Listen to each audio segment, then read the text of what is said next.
روز 5 مرداد 1359 اعلی حضرت همایون محمد رضا پهلوی آریامهر شاهنشاه ایران در قاهره درگذشتند. شاهنشاه ایران مدتی در قاهره میهمان حضرت انورالسادات بزرگ مرد تاریخ مصر و مسلمان راستین بودند. ریاست جمهوری مصر به مناسبت درگذشت شاهنشاه ایران عزای عمومی اعلام کرد و تشییع جنازه رسمی از کاخ ریاست جمهوری آغاز شد.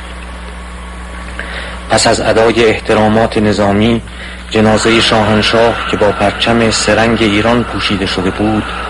در فاصله بین کاخ ریاست جمهوری مصر و مسجد رفاعی آرامگاه موقت معظم الله پیاده مشایعت شد.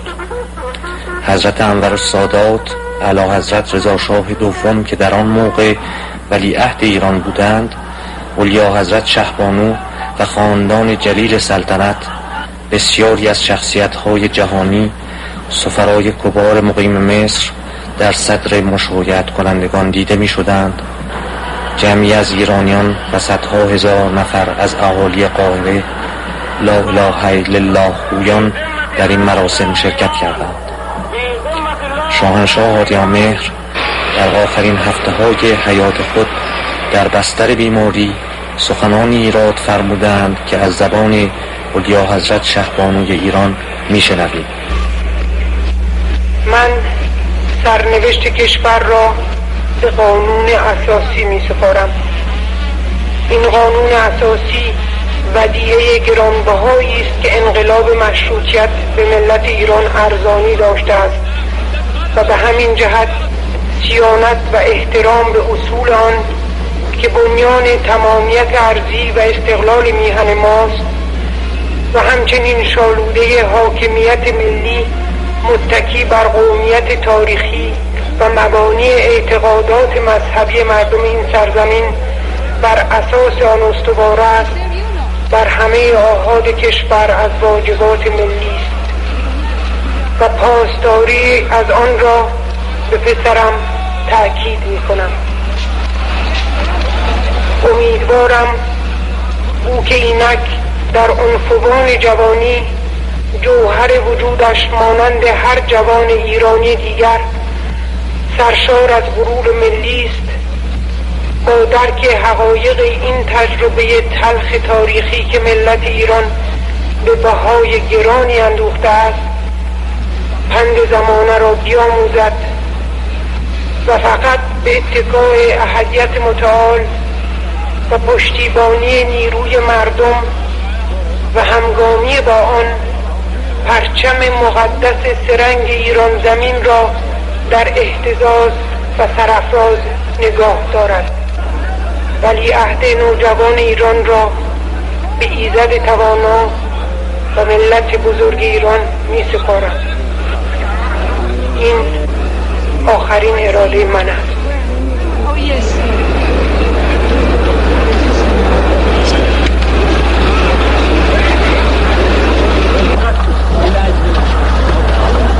به پیروی از نیات شاهنشاه فقید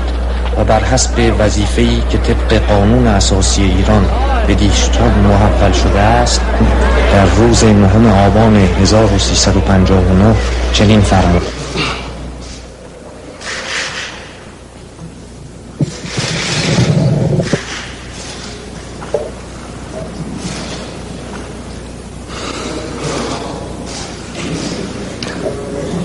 به نام خداوند بخشنده مهربان و بر مبنای قانون اساسی و متمم آن، از امروز 9 آبان ماه 1359 هجری شمسی که 21مین سال زندگی را آغاز می کنم، آمادگی خیش را برای قبول مسئولیت‌ها و تعهدات خود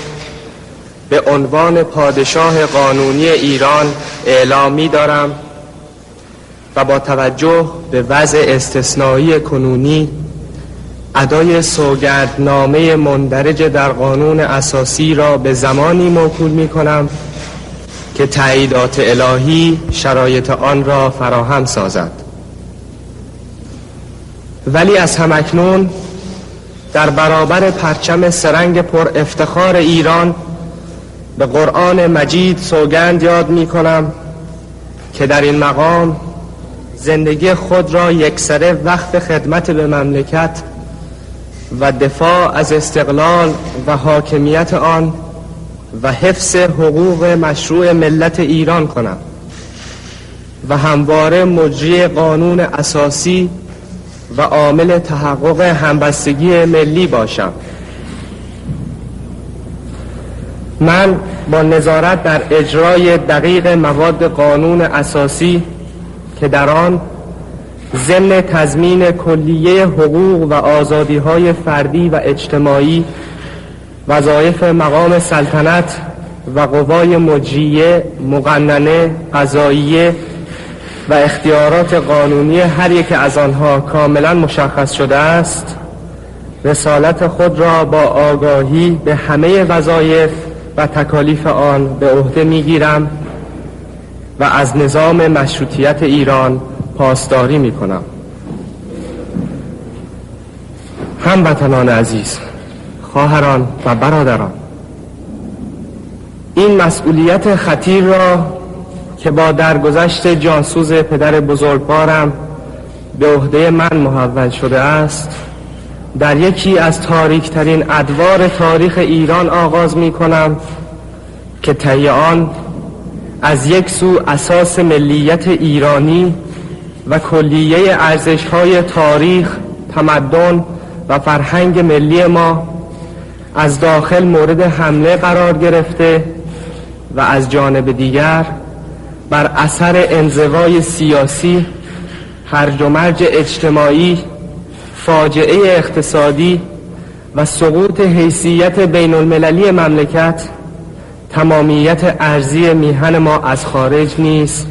دستخوش تجاوزی شده است که ما آن را محکوم می‌کنیم. خوب می‌دانم هیچ یک از شما که دلهایتان آکنده از میهن پرستی و غرور ملی است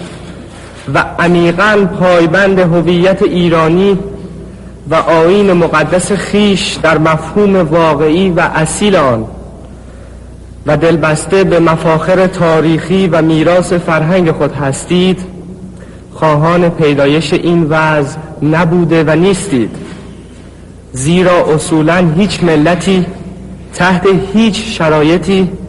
نمیتواند خواستار چنین وضعی برای خود باشد. بدین جهت است که رنجهای درونی شما را کاملا احساس میکنم و اشکهای پنهانی شما را به چشم میبینم و خود را شریک همه این غمها میدانم، ولی بر این نیز واقفم که شما هم مانند من از ورای همه این تاریکی ها دیده به افق روشن فردا دوخته اید و در زوایای روح و قلب خود ایمان دارید که همانند سایر دوره‌های شوم گذشته در تاریخ کشور، این بار نیز دوران کابوس به پایان خواهد رسید و در صبح درخشانی که از پس این شام تیره می‌دمد، ما با توجه کامل به تجارب تلخی که در همه زمینه‌ها آموخته ایم، به یاری یکدیگر و با اتکاء به اراده ملی از طریق اصلاحات منطقی که باید با مشارکت قاطعانه همه مردم صورت بگیرد، به آرزوها و آرمانهای خود پاسخی شایسته خواهیم داد و ایران تازه‌ای بر اساس آزادی، قانون و عدالت و با برخورداری از اسلام واقعی، یعنی اسلام معنویت، محبت و گذشت خواهیم ساخت که سرزمین مردمی مرفه و سرفراز باشد و مقامی را که شایسته آن است در جهان احراز کند.